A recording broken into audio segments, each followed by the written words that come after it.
So again, good evening sa inyo. And for our next lesson, we're gonna have the proteins. No, of course, very ano man ni siya, very biochemistry.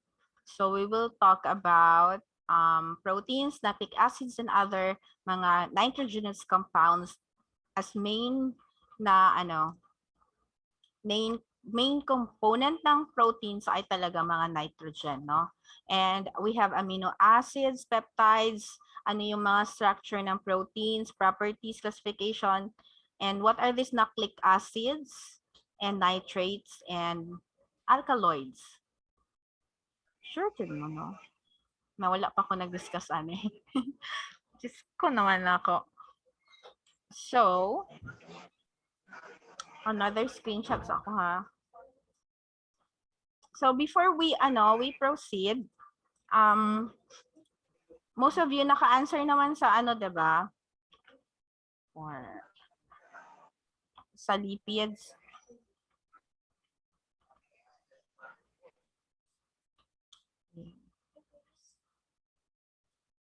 APT ay.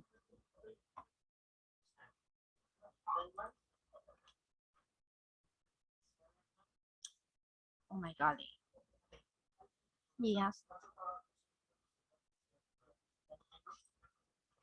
Yeah. Oo, thank you so much. Ingon dili na. Ay, ka. Oh, nag-ano pa sila naghakot. Kasi, ha? Nagtugol mag-nursery? Okay, thank you. Gani. May mga kahoy dito, oo, di ba? Ang mga kawayan po. Sige, sige. See you tomorrow. Bye, Kier. Sabay ra mo? Thank you. Kamundo ha? Uyab na mo? Wait, okay, rabiyaan ako ninyo. Ha, don't worry. Okay. So, go. Sige, thanks, Gab. Thank you. Nako. So proteins. So if you're going to define proteins, how do you define proteins, Miguel? What is proteins for?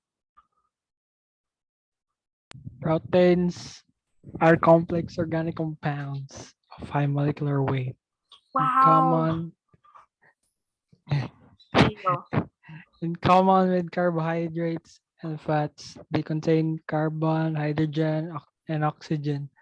But in addition, they all contain nitrogen and general sulfur. Proteins, okay. Sorry lang. Sige lang, ma'am.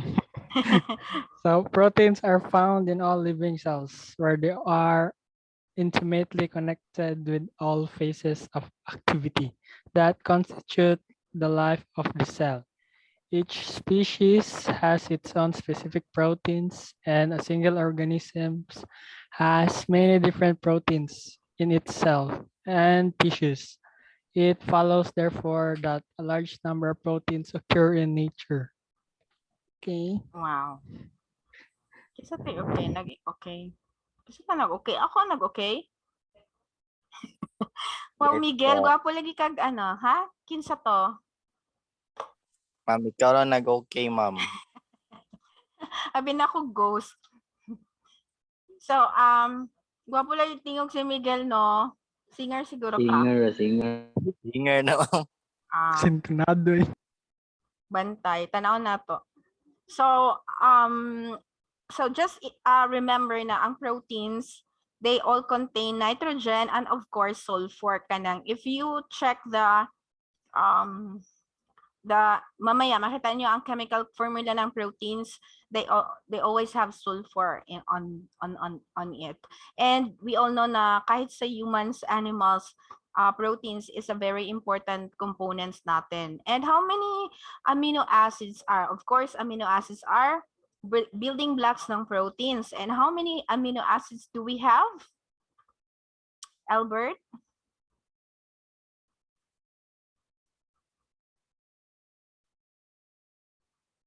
Or anyone? Aliyah?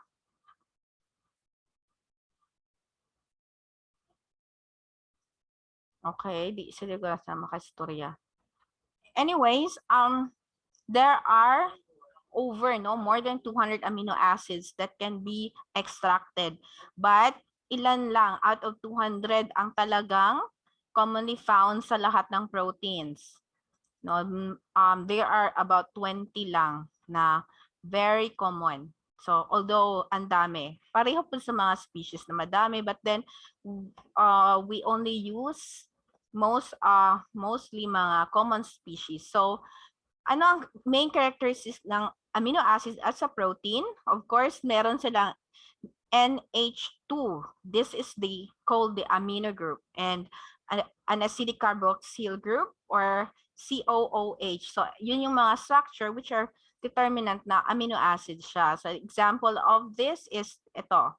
No, you can see on the figure, these are NH2 and COOH are amino acids. So, and variations of these structures like hydroxyproline and hydroxylysine, these are special amino acids, and commonly makita siya sa ating mga tissues, connective tissues, and so on.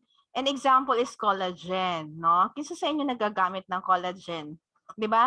Na ay vitamins nga collagen, or sa sabon meron na tayong collagen. 'Di ba? Okay, so there are also 2 iodine derivatives ng tyrosine, triodithyronine, and so on. No, and this is as the structure. So as so long na ang proteins determinant saan meron siyang NH2 amino acid and COOH carboxyl group.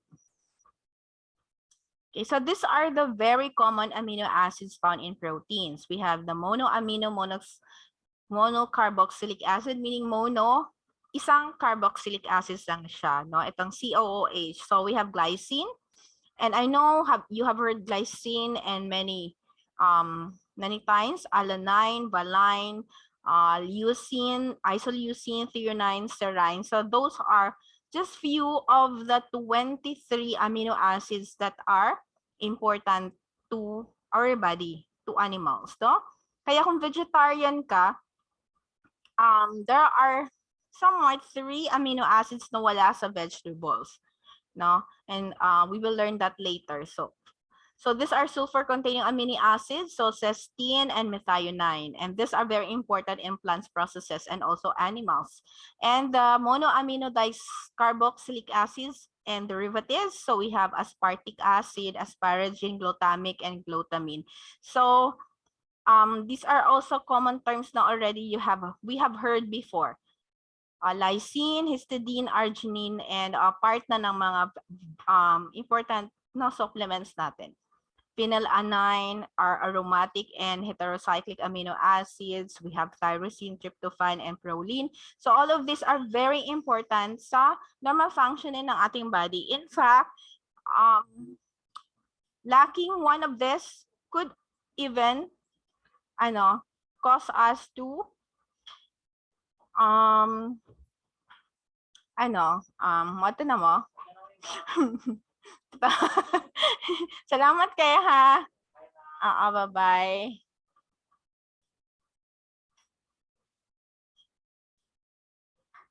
Going back here, yeah. So, kating mga glutamic acid, which are amino acids, of course, cysteine, are very important sa normal body functioning natin, especially like sa muscle alone, no? Without proteins, we cannot build our muscles, or especially in animals, no?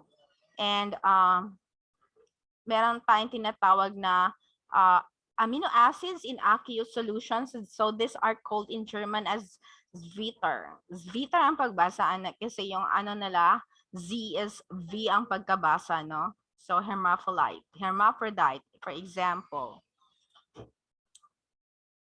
Okay, so this is the D-amino and L-amino acids again. So those are special amino acids. So there is also what we call isoelectric point. So ito yung pH value ng amino acid in which it is electrically neutral, meaning wala siyang kanang tawag doon, connection or electrical charges. So, dahil mayroon silang amphoteric nature. So, they become buffers, they will resist change in pH. So, mahalaga ito para ma-neutralize lahat ng mga chemicals na kailangan. So, yun yung major use niya. And we also have essential amino acids. Ito yung arginine, histidine, isoleucine, leucine, lysine, methionine, phenylalanine, threonine, tryptophan, and valine. So 2, 4, 5, 10 lahat niyan. So for example, sa chick, no, kailangan nila lang 10 amino acids. This one listed in addition sa glycine, no. So since they require arginine for the metabolism, and because in their metabolism wala silang urea cycle. So this will be discussed in the next chapters anyway.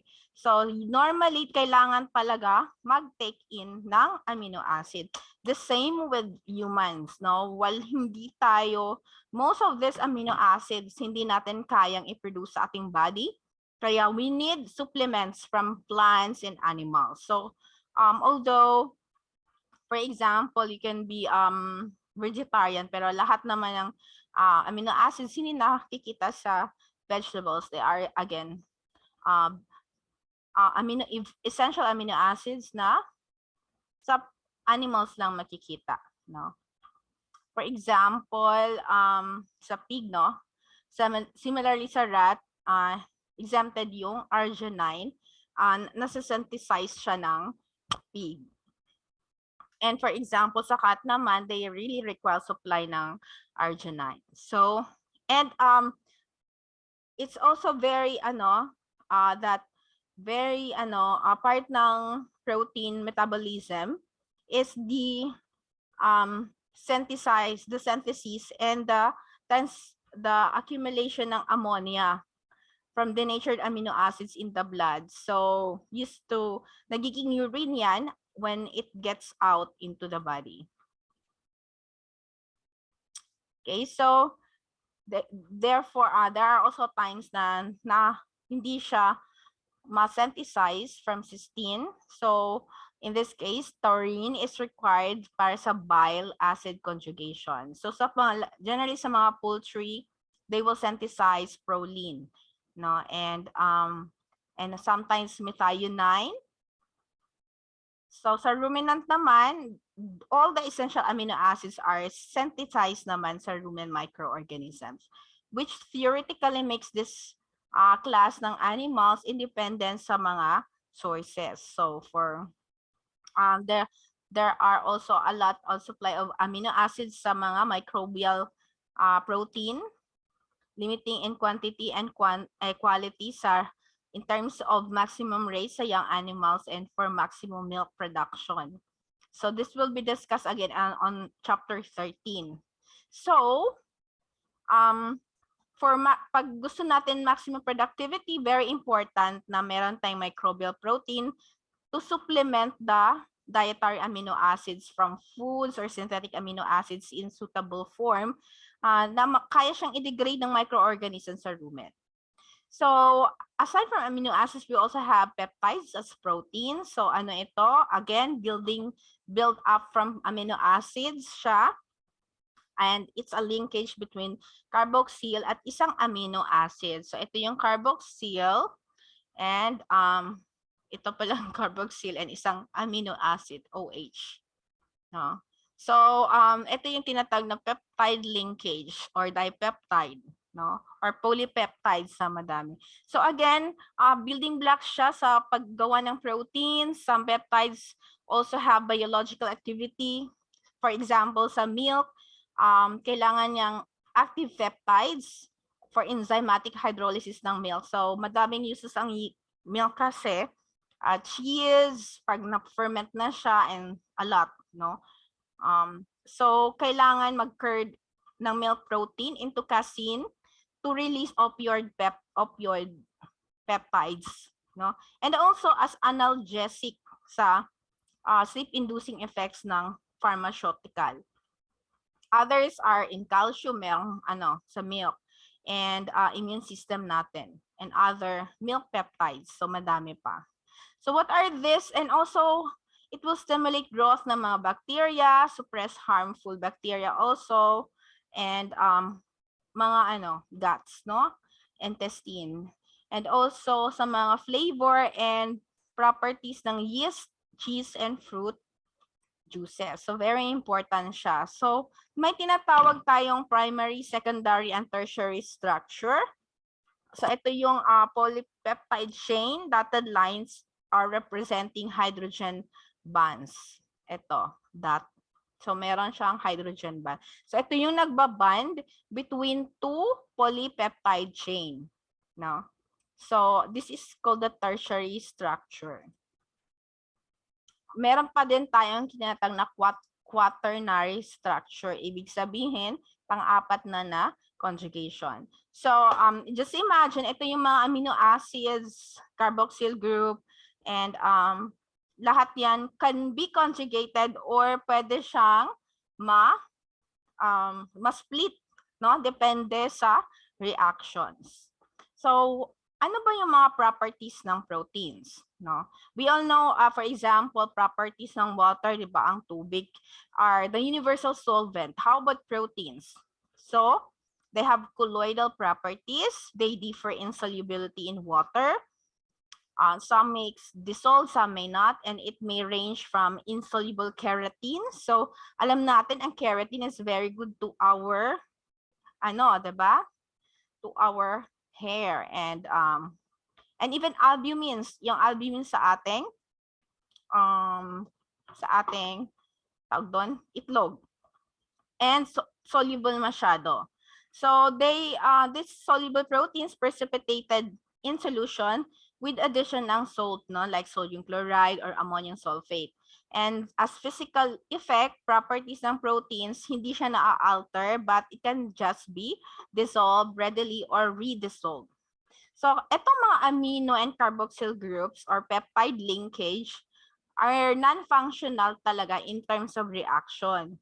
But they're free amino acids, carboxyl groups, and other mga units, terminal units sa side chain ng amino acid residues. There are amphoteric, again, yung nabanggit ko kanina, they are isoelectric points and para siyang pang-buffer, no? Pang-neutralize sa environment para hindi masyadong mababa yung pH or mataas yung pH. So, ganun yung mga effect ng properties ng proteins. So, they can be denatured. Ibig sabihin, they can change their natural state, for example, from liquid to solid and so on. So, denaturation meaning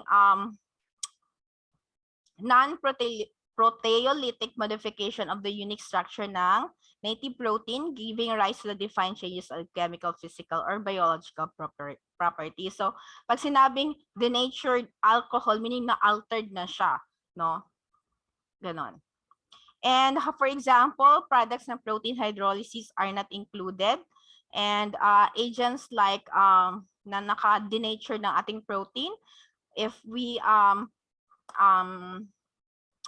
subject them to heat, to acid, to alkaline, alcohols, urea salts, and heavy metals. So yun yung makapag-deform ng ating or denature ng ating protein. So yung kaya always remember the term protein denaturation, no? Pag nag-occurred siya, it's part of protein denaturation. So as a result, meron siyang linkages between peptide chains. And this is very important interest sa nutrition. Bakit? Kasi this will resist hydrolysis by proteases produced digestive tract and impede their access to adjacent peptide bonds. So it will also support your gut, no? The susceptibility ng proteins to damage and presence ng mga carbohydrates and meron tayong tinatawag na Maillard type reaction na it's just a matter of condensation between carbonyl group and reducing sugar with free amino acids and or protein, and lysine becomes susceptible and increasing severity ng heat treatment. So further reaction, magkakaroon ng protein side change and therefore In short, ang Maillard type reaction is just browning of food. So that's the reason why nagba-brown yung ating food when we subject them to heat. Kasi meron silang proteins, no? And that's called Maillard type of reaction. So less than 10 minutes na lang tayo. So the dark coloration of overheated haze, like silages, are very normal part of reaction lang. So now, those are the properties, no? If we try to remember again, they can be solvent, water, or to not easily dissolved, and they can be denatured, and they can be caused to browning. So any question, Albert? Banyarli ko lang, no? Ang ni mo, Aris, eh. So, classification ng proteins can be simple proteins, conjugated proteins. Ganun lang siya ka-simple. Of course, pag simple proteins, they produce amino acids by hydrolysis and subdivided into groups like fibrous ba siya, globular proteins ba siya, and other compositions. So, ganun lang siya. Pag sinabing fibrous proteins, yun yung mga collagens, elastin, and keratin. So, alam naman natin saan sila mahahanap. Diba? Sa mga animal cells and tissues. So, ang collagen actually, I'm taking collagen also para sa hair ko kasi manipis lang ang hair ko and nails, no? Madali siya maputol agad. So, I'm using collagen as a supplement and elastin, keratins, no? We also have globular proteins. So, these are, of course, polypeptide change. And usually example are the albumins, which are water soluble. We also have sabi ko kanina, nasa milk and animalis nga naman.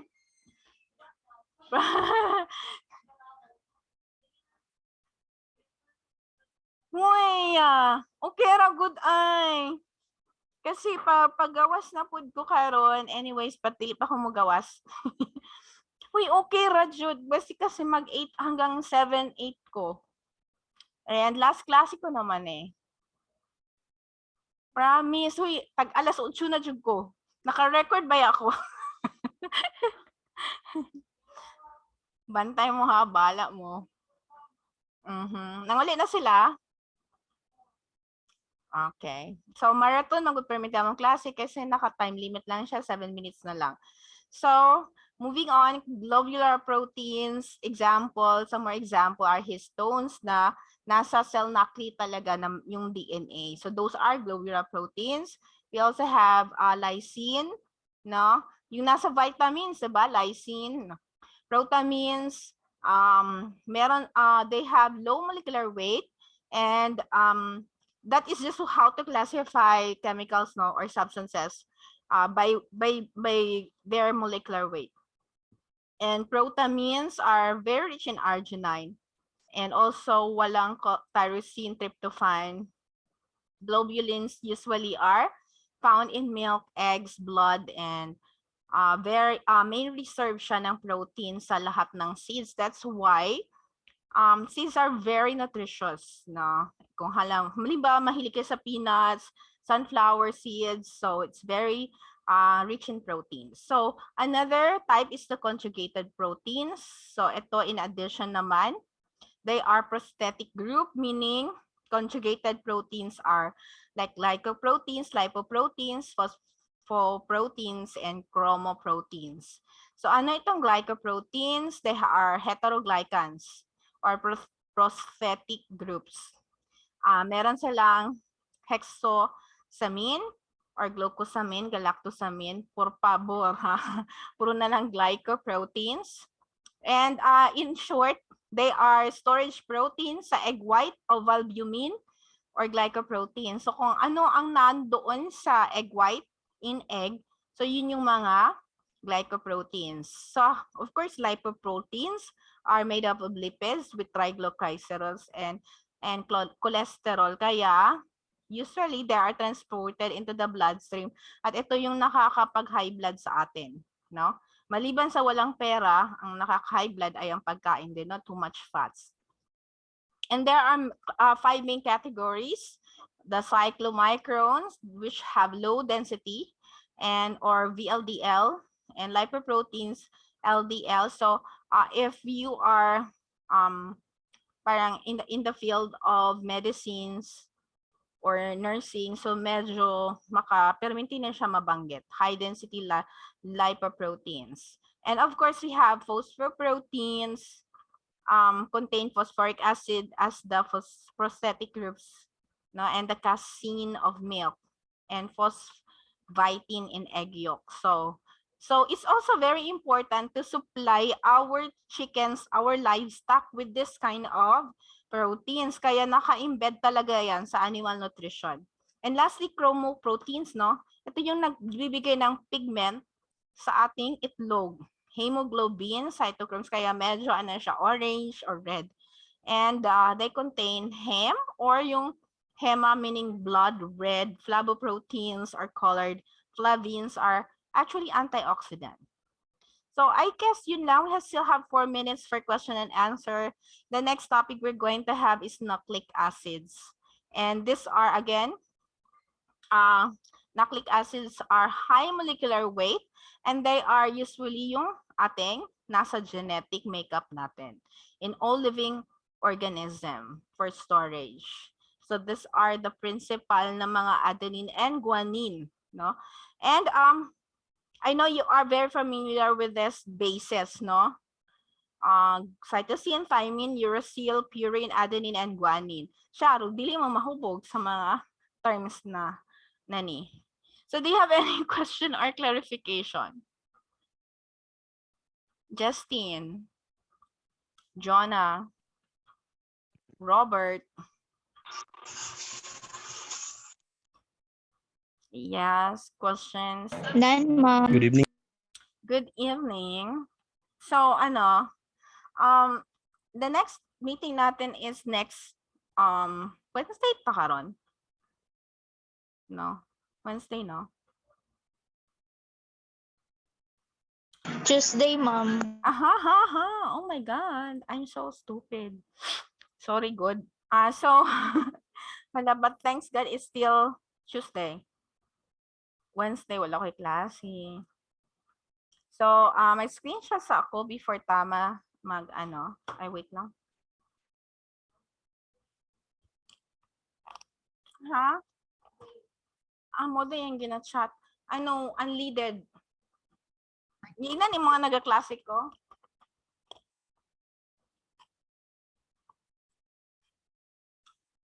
Okay. So, asa na to? 13. So, do you have any question or clarification regarding proteins from yung nabanggit natin mga characteristic types and AS for 1922? See.